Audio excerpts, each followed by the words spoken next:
be a point in your time in your life where it's the right time to do a great thing. If you're waiting for that perfect moment, that perfect timing, it's not going to happen. You know what you have to do?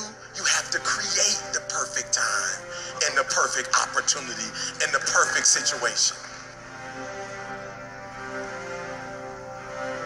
So that a lot of people become comfortable.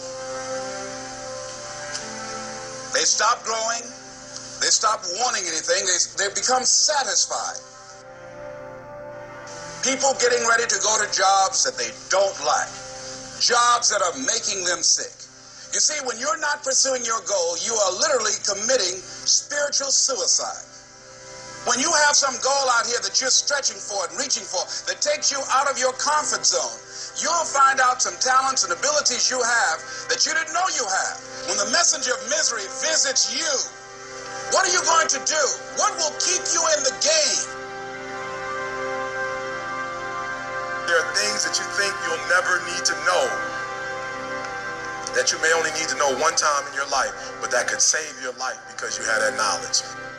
Unless you attempt to do something beyond that which you've already mastered, you will never grow.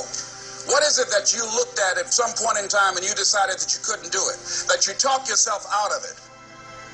You're waiting on your next door neighbor to make it happen for you. It may not happen. If you're waiting on your mother or your father, they may be so ancient in their thinking that they don't understand this opportunity that you have. And if you're waiting on them, it may never get done. You don't beg average people to be phenomenal.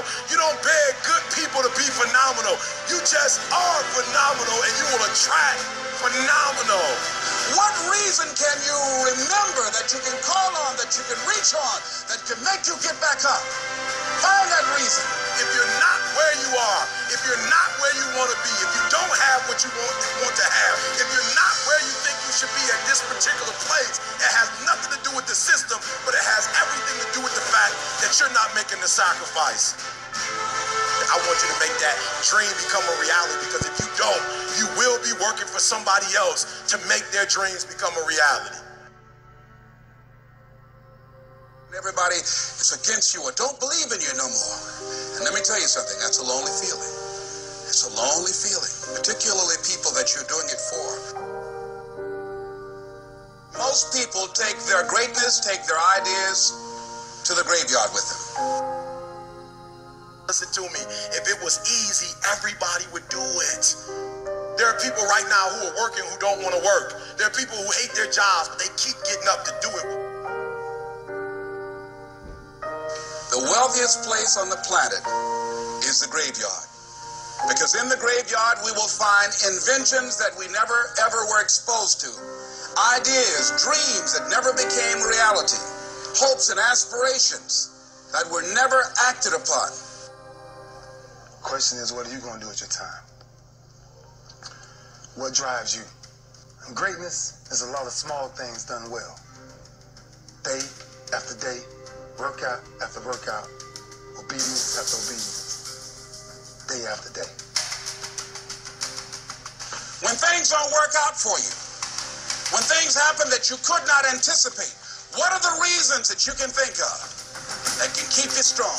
You will never, ever be successful until you turn your pain into greatness, until you allow your pain to push you from where you are to push you to where you need to be. Stop running from your pain and embrace your pain. Your pain is going to be a part of your prize, a part of your product. I challenge you to push yourself. See, it's easy to be on the bottom. It doesn't take any effort to be a loser. It doesn't take any motivation, any drive in order to stay down there on a low level. But it calls on everything in you. You have to harness your will to say, I'm going to challenge myself. I mean that what you did last week don't count. Today is the only important day. There are 86,400 seconds in a day, and how you use those are critical. You got 86,400 today, and what you do today is going to cement who you are. Nobody's going to talk about what you did last week. That the biggest enemy you have to deal with is yourself. There's an old African proverb that says, if there's no enemy within, the enemy outside can do us no harm. You have this opportunity of a lifetime. It means absolutely nothing if you don't take advantage of it in the lifetime of this opportunity. I got a saying that when life knocks you down, try and land on your back, because if you can look up, you can get up. If you want a thing bad enough to go out and fight for it, to work day and night for it, to give up your time, your peace, and your sleep for it, if all that you dream and scheme is about it, and life seems useless and worthless without it. See, it's time now. If you want to make this your decade, you've got to start saying yes to your life. You've got to start saying yes to your dreams, yes to your unfolding future, yes to your potential, as opposed to saying no. When you die, die on E.